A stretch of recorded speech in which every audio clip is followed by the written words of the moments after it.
the Zohar states. When it says he loved him more, you can't say he loved him more. You're talking about chariots. You're talking about people with such elevated consciousness. However, what Scripture is teaching us, and this answers why he favored Joseph over and above all the others, is to state that because Joseph was also on the lower triad, central column. Jacob in the upper triad of the shield of David was creating a landscape of such affinity. They both represented the idea of central column. So it goes without saying that children born with signs that might even be opposing to the father and the mother, this could explain and for us to understand, while it does not justify favoritism, it does not justify choosing one child over another. Because what emerged here in Scriptures was hatred. And no parent has a right. No parent has a right to favor one over another. Because now in this present lifetime, this is the setting for this landscape.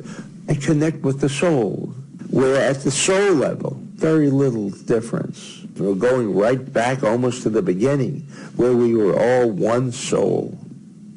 And going back to that point in time and overcome what we are faced with now in achieving and going back to elevate our consciousness, where we suddenly, on a quantum level, begin to feel the affinity, the unity with so many more people. People who are not even related to us. And this is what we have experienced in the center. People from different walks of life, people of different signs, and yet, because of our efforts to strive to achieve higher levels of consciousness, that one of those stumbling blocks, one of the impediments might be closeness in character, closeness being under one sign, or having closer relationships in prior lifetimes.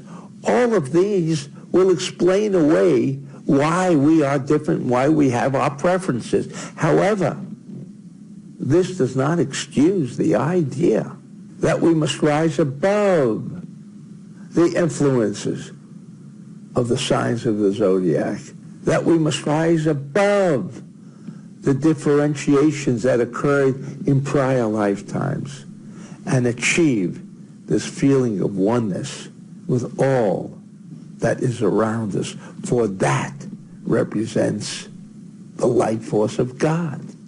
Well, God is not involved in this concept known as separation, which is fundamentally the reason why there is so much strife, war, pain, suffering, as a result of this separation, not only in our consciousness, but this is the way we behave. We feel closer to some and not others. Sure, there are valid reasons for that, as Scripture says, but nevertheless, that does not release us from our responsibility to begin to achieve higher levels of consciousness, to achieve that ultimate idea of being a part of the light force of God, and consequently, as God, will never experience the chaos, the pain, the suffering that we mortals do, but go beyond